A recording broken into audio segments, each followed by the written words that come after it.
नमस्कार। आपको यदि कहानी पसंद आए तो मेरे चैनल को लाइक और सब्सक्राइब ज़रूर करें। पिछले भाग में हमने सुना सेठ लगनदास का गोद लिया पुत्र मगनदास की ज़िंदगी शानदार गुजर रही थी, पर सेठ लगनदास के 70 की उम्र में पिता बनते ही संपत्ति के वारिस मगनलाल दर दर भटकने को मजबूर हो जाते हैं। मगनदास की शादी हो चुकी है, पत्नी इंदिरा उन्हें दूसरी दौलतजादियों जैसी लगती है।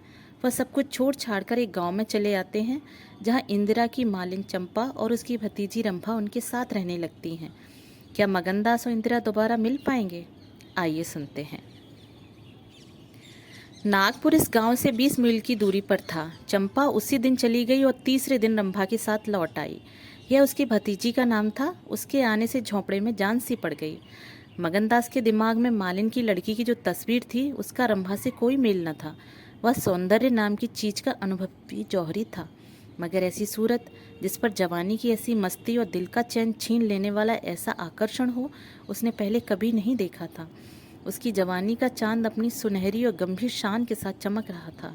सुबह का वक्त था। मगनदास दरवाजे पर पड़ा ठंडी ठंडी हवा का मजा उठा रहा था। रंभा सिर पर घड़ा रखे पानी भरने को निकली। मगनदास ने उसे देखा और एक लंबी सांस खींचकर उठ बैठा।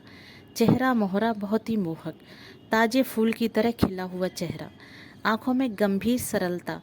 मगनदास को उसने भी देखा। चेहरे पर लाज की लाली दौड़ गई। प्रेम ने पहला वार किया। मगनदास सोचने लगा, क्या तकदीर यहाँ कोई गुल खिलाने वाली है? क्या दिल मुझे यहाँ भी चैन न लेने देगा? रंभा, तू यहाँ नाहक आई। नाहक एक गरीब का खून तेरे सर पर होगा। मैं तो अब तेरे हाथों बिक चुका, मगर क्या तू भी मेरी हो सकती है? लेकिन नहीं, इतनी जल्दबाजी ठीक नहीं। दिल का सौदा सोच समझकर करना चाहिए। तुमको अभी जब्त करना होगा। रंभा सुंदरी है, मगर झूठे मोती की आव और ताब उसे सच्चा नहीं बना सकती। तुम्हें क्या खबर कि उस भोली लड़की के कान प्रेम के शब्द से परिचित नहीं हो चुके हैं? कौन कह सकता है कि उसके सौंदर्य की वाटिका पर किसी फूल चुनने वाले के हाथ नहीं पड़ चुके हैं? अगर कुछ दिनों की दिल बस्तगी के लिए कुछ चाहिए तो तुम आज़ाद हो, मगर यह नाजुक मामला है, जरा संभल के कदम रखना। पेशेवर जातों में दिखाई पड़ने वाला सौंदर्य अक्सर नैतिक बंधनों से मुक्त होता है। 3 महीने गुजर गए। मगनदास रंभा को ज्यों ज्यों बारीक से बारीक निगाहों से देखता, त्यों त्यों उस पर प्रेम का रंग गाढ़ा होता जाता था। वह रोज कुएं से पानी निकालते देखता, वह रोज घर में झाड़ू देती, रोज खाना पकाती।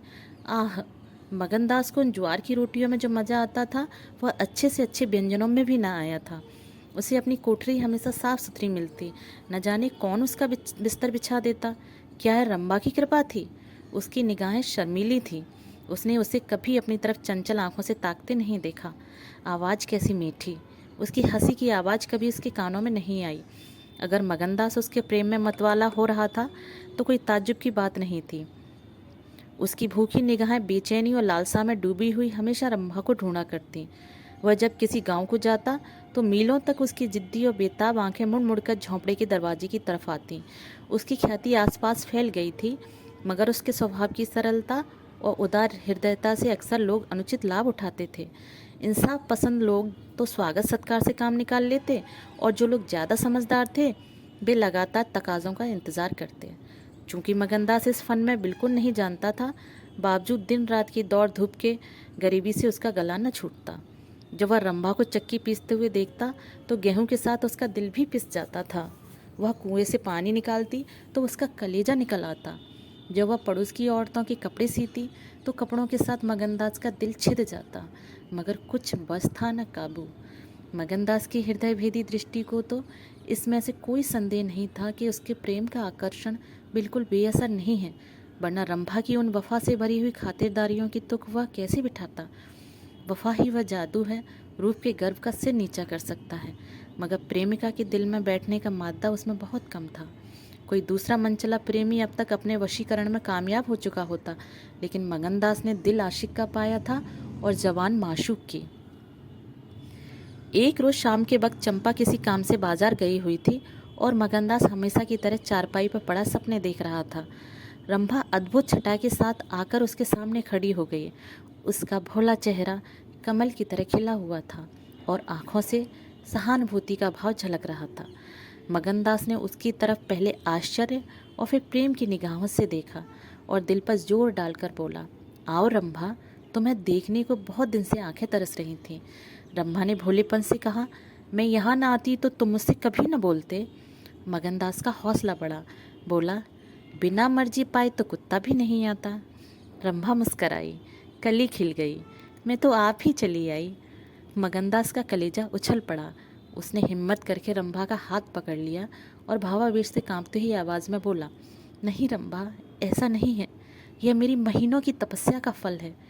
मगनदास ने बेताब होकर उसे गले से लगा लिया। जब वह चलने लगी तो अपने प्रेमी की ओर प्रेम भरी दृष्टि से देखकर बोली, अब यह प्रीति हमको निभानी होगी।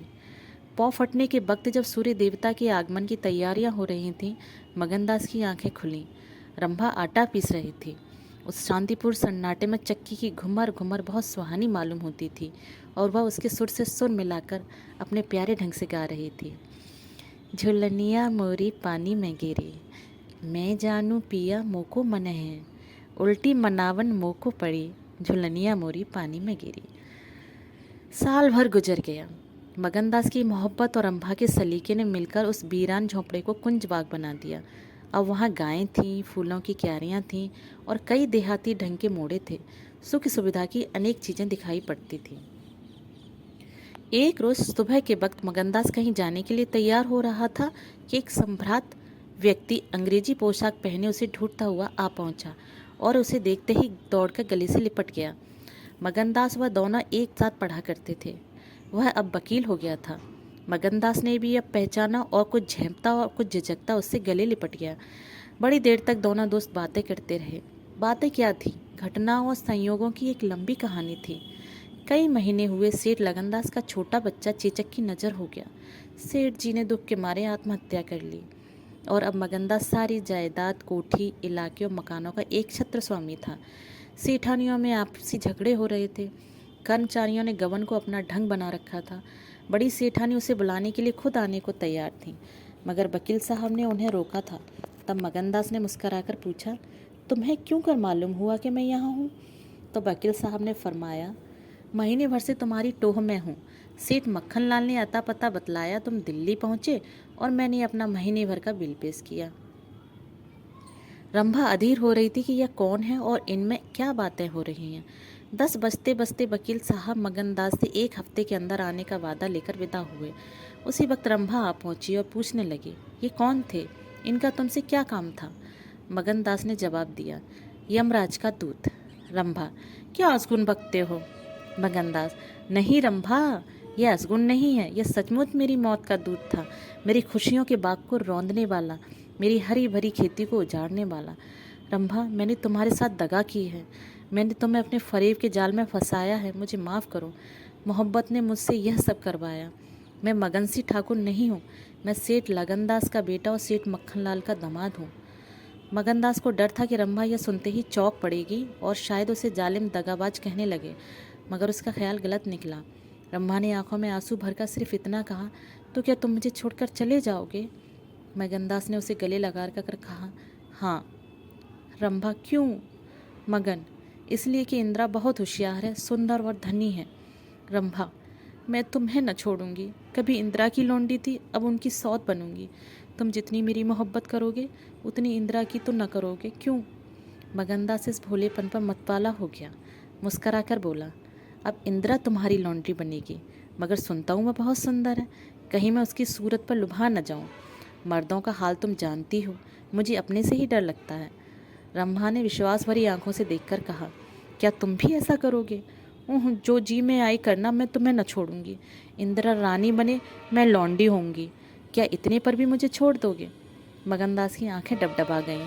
बोला, प्यारी, मैंने फैसला कर लिया है कि दिल्ली न जाऊंगा।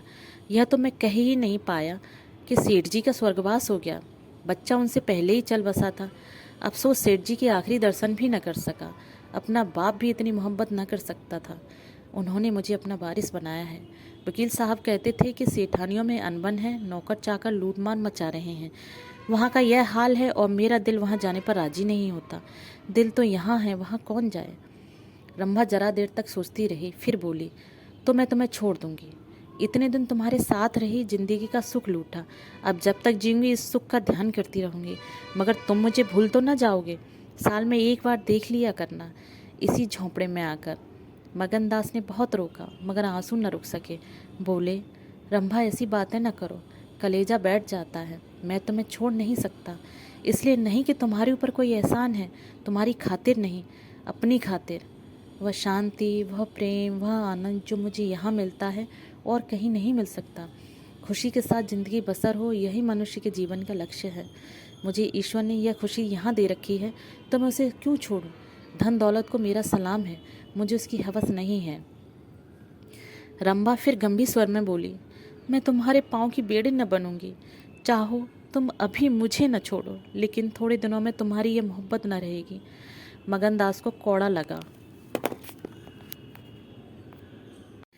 जोश से बोला, तुम्हारे सिवा इस दिल में अब कोई और जगह नहीं पा सकता। रात ज़्यादा हो गई थी, अष्टमी का चांद सोने जा चुका था। दोपहर के कमल की तरह साफ आसमान में सितारे खिले हुए थे।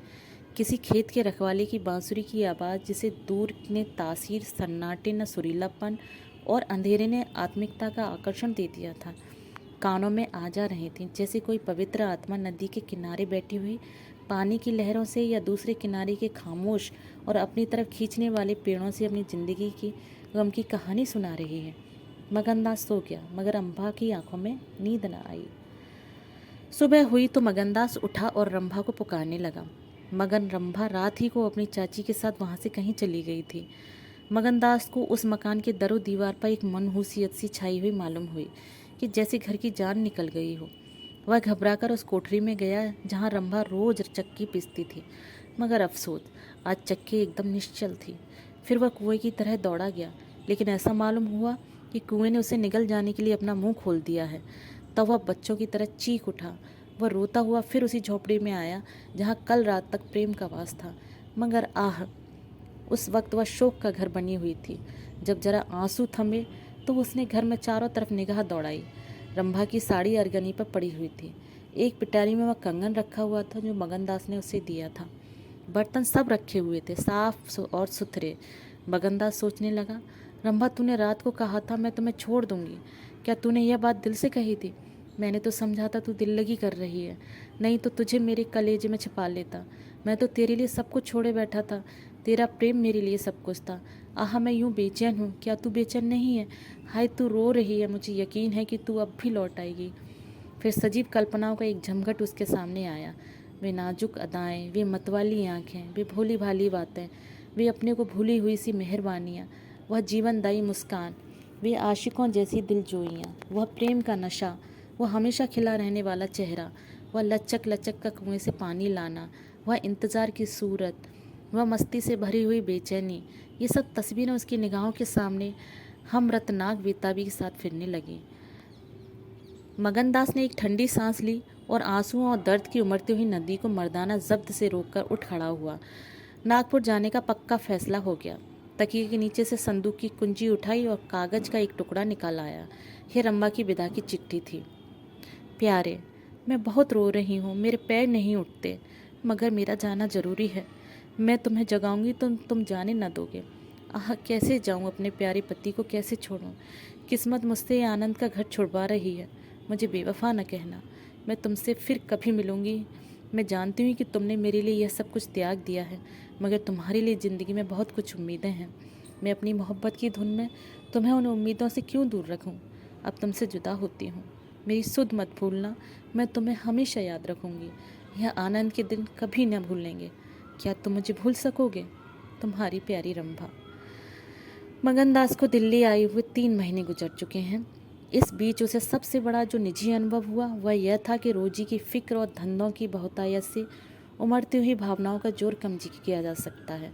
1.5 साल पहले का बेफिक्र नौजवान अब एक समझदार और सूझबूझ रखने वाला आदमी बन गया था। सागर घाट के उन कुछ दिनों से उससे रियाया की इन तकलीफ़ों का निजी ज्ञान हो गया था जो कारिंदों और मुख्तारों की सख्तियों की बदौलत उन्हें उठानी पड़ती है। उसने उसे रियासत के इंतज़ाम में बहुत मदद दी और गो कर्मचारी दबी जुबान से उसकी शिकायत करते थे और अपनी किस्मत को जमाने की उलट फेर को कोसते थे, मगर रियाया खुश थी। हाँ, जब वह सब धंधों से फुर्सत पाता तो एक भोली भाली सूरत वाली लड़की उसके ख्याल के पहलू में आ बैठती और थोड़ी देर के लिए सागर घाट का वो हरा भरा झोंपड़ा और उसकी मस्तियाँ आँखों के सामने आ जाती। सारी बातें एक सुहाने सपने की तरह याद आकर उसके दिल को महसूसने लगती। लेकिन कभी कभी खुद बहुत उसका ख्याल इंदिरा की तरफ भी जा पहुँचता। गो उसके दिल में रंभा की भी वही जगह थी, मगर किसी तरह उसमें इंदिरा के लिए भी एक कोना निकल आया था। जिन हालातों और आफतों ने उसे इंदिरा से बेजार कर दिया था वह अब रुखसत हो गई थी। अब उसे इंदिरा से कुछ हमदर्दी हो गई। अगर उसके मिजाज में घमंड है, हुकूमत है, तकल्लुफ़ है, शान है, तो यह उसका कसूर नहीं। यह रईसजादों की आम कमज़ोरियाँ हैं, यही उनकी शिक्षा है। वे बिल्कुल बेबस और मजबूर हैं। इन बदलते हुए और संतुलित भावों के साथ जहाँ वह बेचैनी के साथ रंभा की याद को ताज़ा किया करता था, वह इंदिरा का स्वागत करने और उसे अपने दिल में जगह देने के लिए तैयार था। वह दिन दूर नहीं था जब उसे इस आजमाइश का सामना करना पड़ेगा। उसके कई आत्मीय अमीराना शान शौकत के साथ इंदिरा को विदा कराने के लिए नागपुर गए हुए थे। मगनदास की तबीयत आज तरह तरह के भावों के कारण, जिनमें प्रतीक्षा और मिलन की उत्कंठा विशेष थी, वो चाट सी हो रही थी। जब कोई नौकर आता तो वह संभल बैठता कि शायद इंदिरा आ पहुंची। आखिर शाम के वक्त जब दिन और रात गले मिल रहे थे, जनान खाने में जोर शोर से गाने की आवाज़ों ने बहू के पहुंचने की सूचना दी। सुहाग की सुहानी रात थी। 10 बज गए थे। खुले हुए हवादार सहन में चांदनी छिटकी हुई थी। वह चांदनी जिसमें नशा है, आरजू है और खिंचाव है। गमलों में खिले हुए गुलाब और चंपा के फूल चांद की सुनहरी रोशनी में ज़्यादा गंभीर और खामोश नजर आते थे। मगनदास इंदिरा से मिलने के लिए चला। उसके दिल से लालसाएं जरूर थी, मगर एक पीड़ा भी थी। दर्शन की उत्कंठा थी, मगर प्यास से खोली। मोहब्बत नहीं, प्राणों का खिंचाव था जो उसे खींचे लिए जाता था। उसके दिल में बैठी हुई रंभा शायद बार बार बाहर निकलने की कोशिश कर रही थी, इसलिए दिल में धड़कन हो रही थी। वह सोने के कमरे के दरवाजे पर पहुंचा। रेशमी पर्दा पड़ा हुआ था। उसने पर्दा उठा दिया। अंदर एक औरत सफ़ेद साड़ी पहने खड़ी थी। हाथ में चंद खूबसूरत चूड़ियों के सिवा उसके बदन पर एक जेवर भी न था। ज्यों ही पर्दा उठा और मगनदास ने अंदर कदम रखा, वह मुस्कुराती हुई उसकी तरफ बढ़ी। मगनदास ने उससे देखा और चकित होकर बोला, रंभा। और दोनों प्रेमावीर से लिपट गए। दिल में बैठी हुई रंभा बाहर निकल आई। साल भर गुजरने के बाद एक दिन इंदिरा ने अपने पति से कहा, क्या रंभा को बिल्कुल भूल गए? कैसे बेवफा हो, कुछ याद है? उसने चलते वक्त तुमसे क्या विनती की थी? मगनदास ने कहा, खूब याद है। वह आवाज़ भी कानों में गूंज रही है। मैं रंभा को भूली भाली लड़की समझता था, यह नहीं जानता था कि त्रिया चरित्र का जादू है। मैं अपनी रंभा को अब भी इंदिरा से ज़्यादा प्यार करता हूँ। तुम्हें डाह तो नहीं होगी? इंदिरा ने हंसकर जवाब दिया, डाह क्यों हो? तुम्हारी रंभा है तो क्या मेरा मगन सी नहीं है? मैं अब भी उस पर मरती हूँ। दूसरे दिन दोनों दिल्ली के एक राष्ट्रीय समारोह में शरीक होने का बहाना बनाकर रवाना हो गए और सागर घाट पहुँचे। वहाँ झोंपड़ा, वह मोहब्बत का मंदिर, वह प्रेम भवन फूलों और हरियाली से लहरा रहा था। चंपा मालिन उन्हें वहाँ मिली। गांव के जमींदार उनसे मिलने के लिए आए। कई दिन तक फिर मगन सिंह को घोड़े निकालने पड़े। रंभा कुएं से पानी लाती, खाना पकाती, फिर चक्की पीसती और गाती। गांव की औरतें फिर उससे अपने कुर्ते और बच्चों की लेसदार टोपियाँ सिलवाती हैं। हाँ, इतना ज़रूर कहती हैं कि उसका रंग कैसा निखर आया है, हाथ पांव कैसे मुलायम पड़ गए हैं। किसी बड़े घर की रानी मालूम होती है, मगर स्वभाव वही है, वही मीठी बोली है, वही मुरब्बत, वही हंसमुख चेहरा। इस तरह एक हफ्ता इस सरल और पवित्र जीवन का आनंद उठाने के बाद दोनों दिल्ली वापस आए। और अब 10 साल गुजरने पर भी साल में एक बार उस झोंपड़े के नसीब जागते हैं। वह मोहब्बत की दीवार अभी तक उन दोनों प्रेमियों को अपनी छाया में